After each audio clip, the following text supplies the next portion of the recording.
আসসালামু আলাইকুম, সকলকে জানা ঈদ মোবারক। আমাদের স্কুল মাঠে সব মানুষ একাত্ম হয়ে এখানে ঈদের জামাত হয়, এখানে ঈদের জামাত পড়ানো হয়। আমরা সকলকে জানা ঈদ মোবারক। হবে ঘরে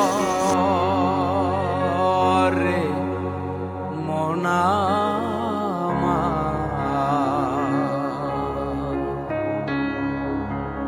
কেন বান্ধ দালান